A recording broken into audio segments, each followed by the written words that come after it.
Here at Cracking the Cash Flow Code. And my guest today is David Scott from the Scott Technology Group. He owns an office equipment dealership in Northern California and he's been an entrepreneur for 20 years. And let's bring David on and start the conversation. Hey, David, how are you today? I'm great, Josh. Thanks for having me on. I appreciate it. My pleasure. Hey, one of the things I really was anxious to talk with you about is being a second generation business owner. I started off that way also. And I'd like to hear your story a little bit. How did you end up deciding that going into the family business was the right thing for you to do?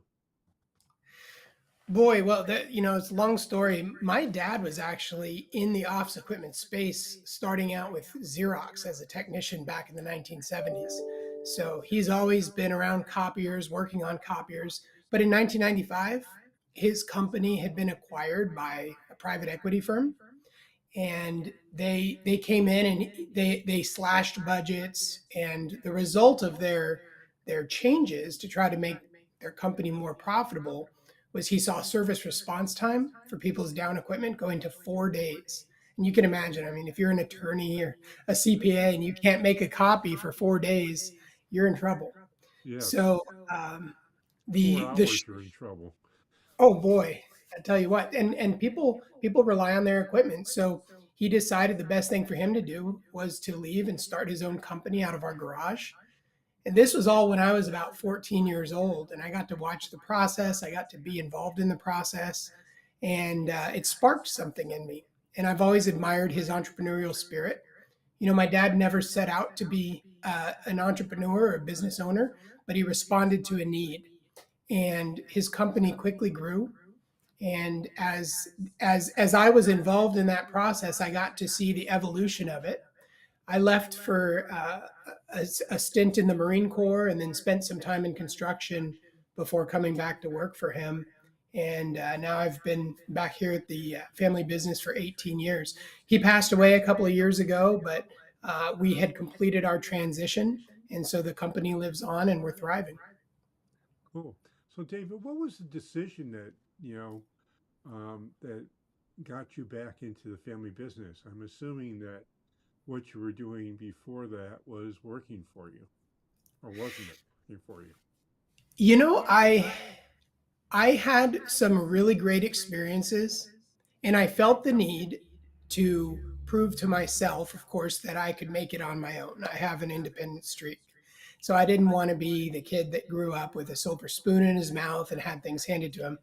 So that's I after my time in the military, I jumped into a construction job actually as an apprentice electrician, and found myself digging ditches in Temecula and 115 degrees. And no, the work was enjoyable. I like getting my hands dirty. But after a layoff, when I started to realize that the construction industry ebbs and flows, and I started to meet people who were retirement age and they were still out there digging ditches with me and pulling wire and doing the hard labor there, I started to realize that maybe the trades weren't going to be the best for my family. I had a wife and a young baby. And at that time, my dad started to talk to me about coming and working for him in sales. And he was going to mentor me to take over the company. And I think I just saw a vision for what life could be as a business owner, and made the decision to come back to the family business. Cool. So, what kind of challenges did you face moving in? Because in my experience, founders and second generations often have very different views of what the business could look like, and there can often be a bunch of clashes that happen as a Absolutely. result. Did anything like that happen with you?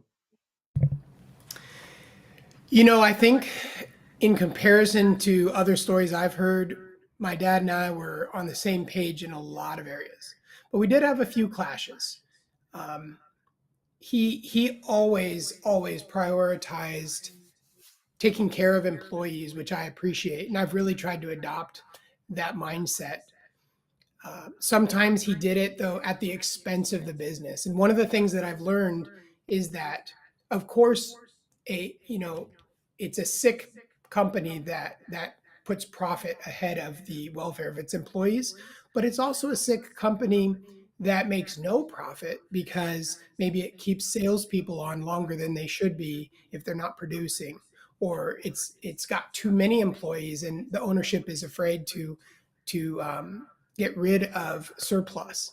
And so that kind of sickness has, I think, that was a problem in our company for a really long time because my dad had a soft heart. So we would have too many employees. We wouldn't get rid of unproductive salespeople quick enough. And that resulted in a lack of profit, a lack of cash flow. It created a lot of debt that we took a long time to deal with. And ultimately, he lost his passion for running the company because he just got tired of the cash flow issues.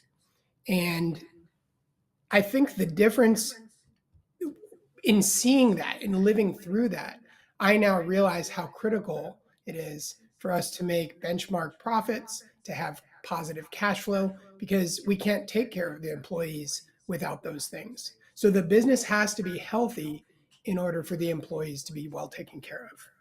Yeah, there's no question about that.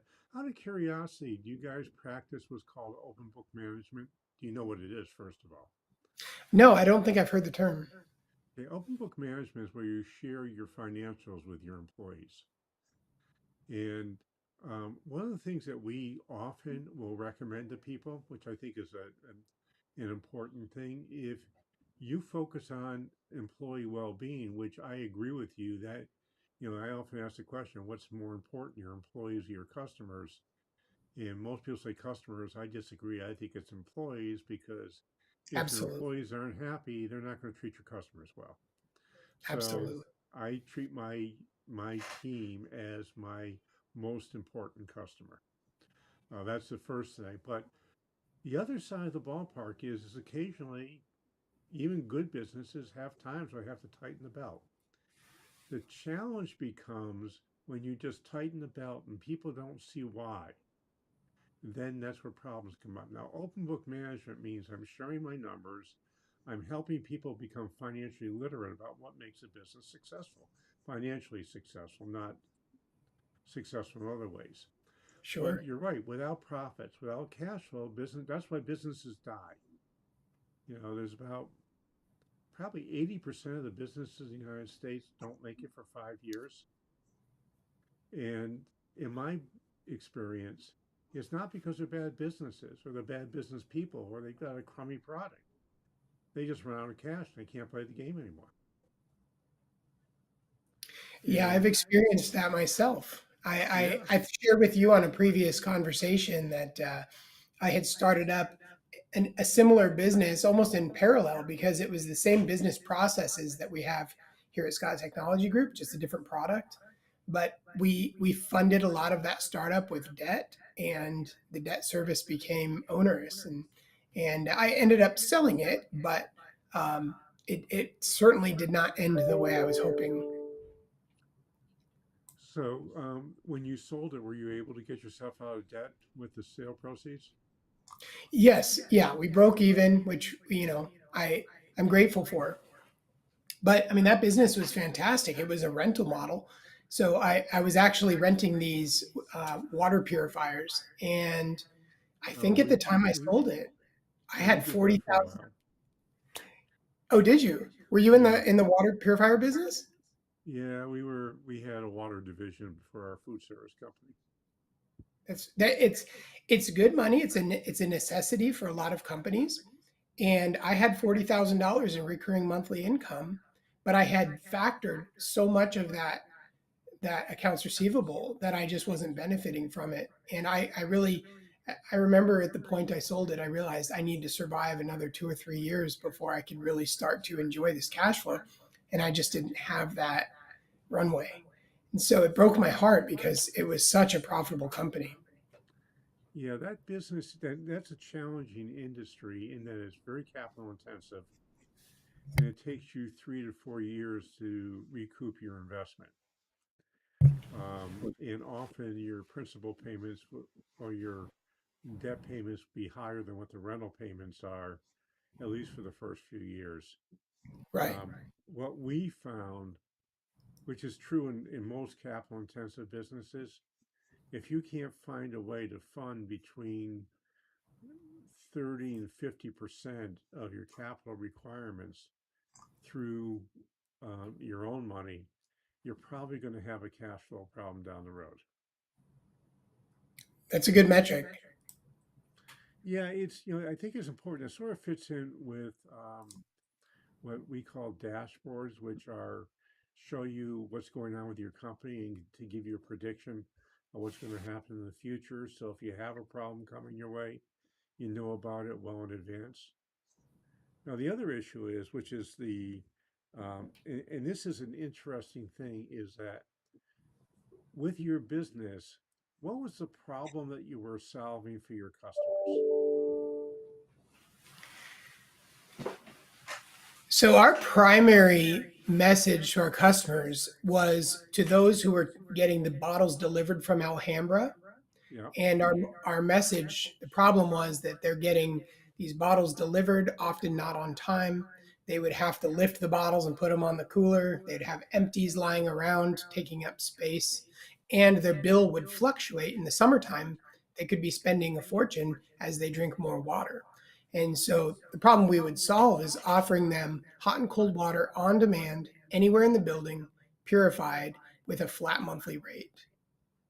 So that was a really good message. And the question comes in, and this is something I think that lots of business owners need to take a look at, is my bet is you weren't charging enough for your rentals.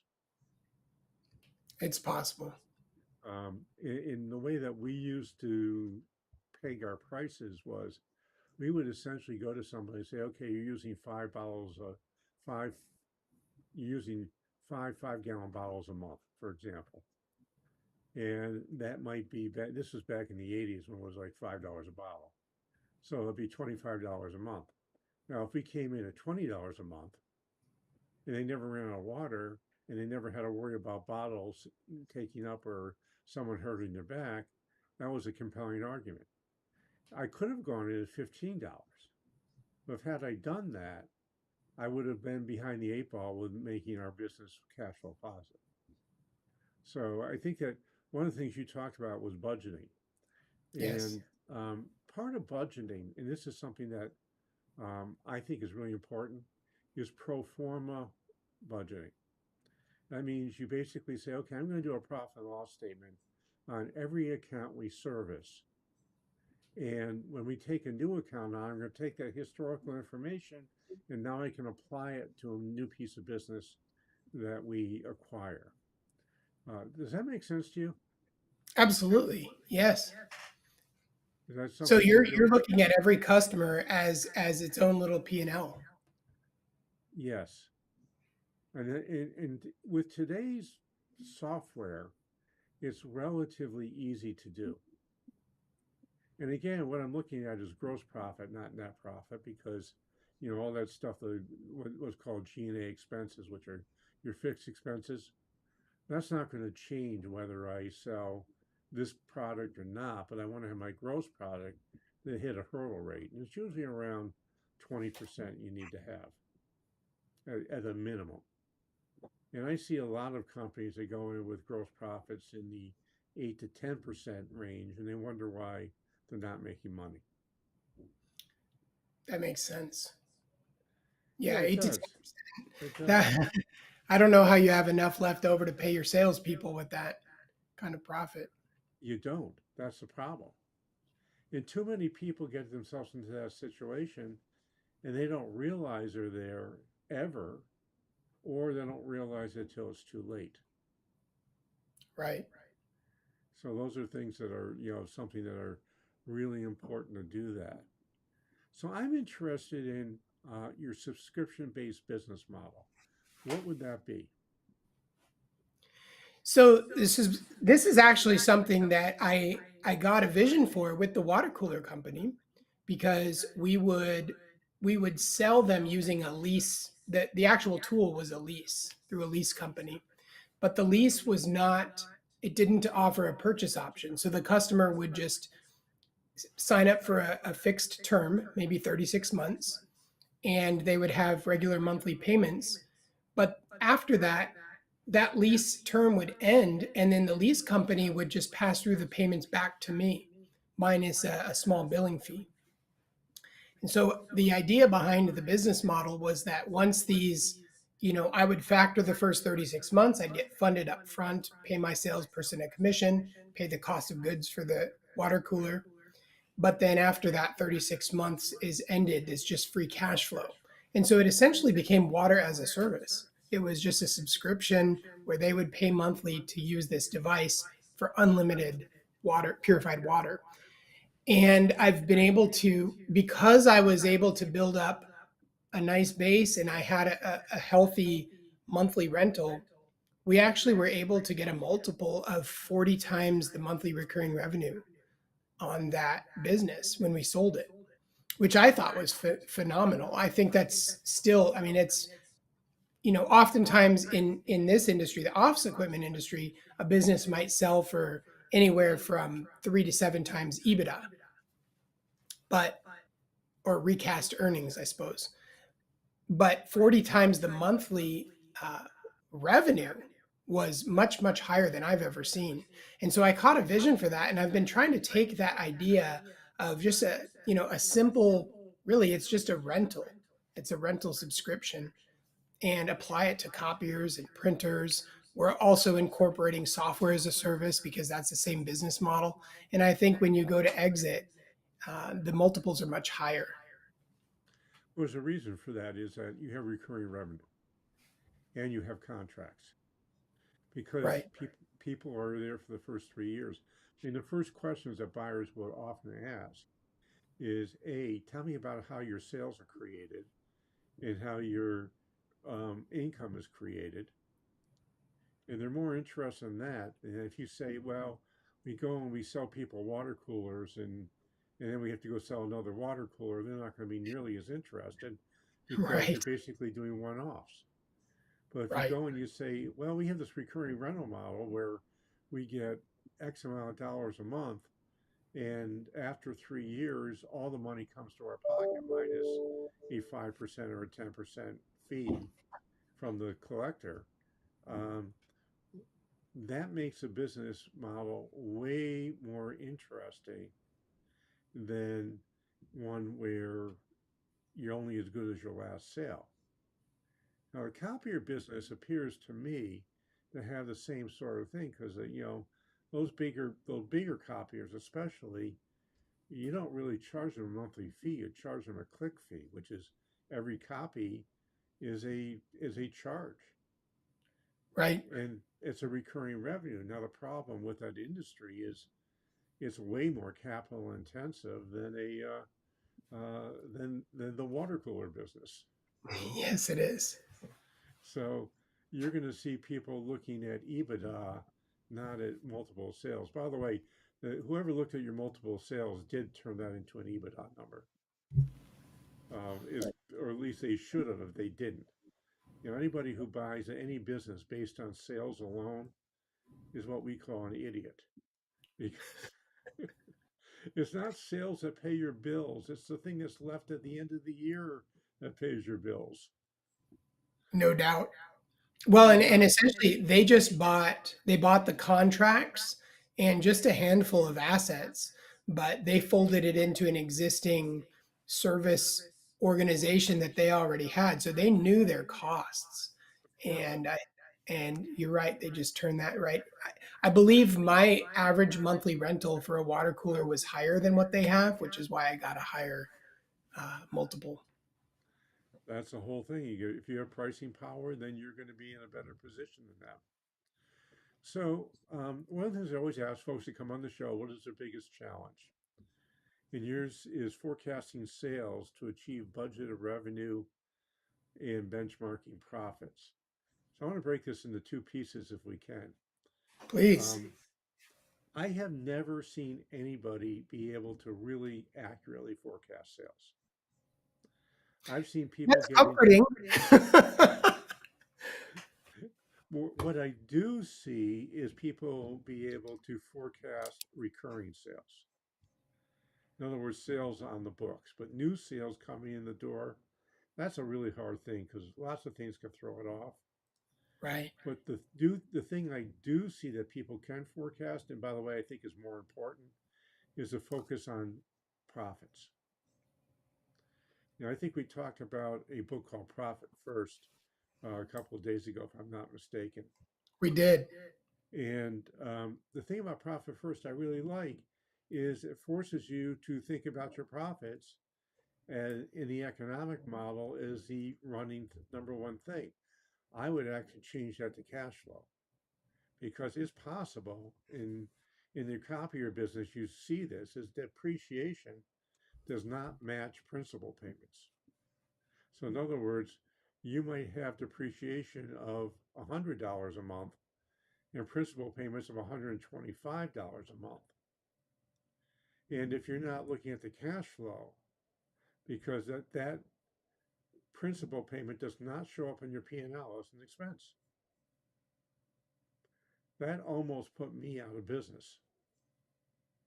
So, because I had very expensive vending machines and our depreciation, this was way before you could write off the entire cost of something in 1 year, up to $1 million or so. We Right. couldn't do that. And we ran behind the eight ball, and I thought we were making money because I couldn't read a cash flow statement. We were losing tons of cash, and we flat ran out of it. Wow. So that's not a great thing to do. But what I would recommend, David, is to have a dashboard put together that helps you predict what's going to happen, and you can monitor it on a 13-week rolling basis. The reason I use 13 weeks is that it'll show you 13 weeks gives you enough time to see a trend.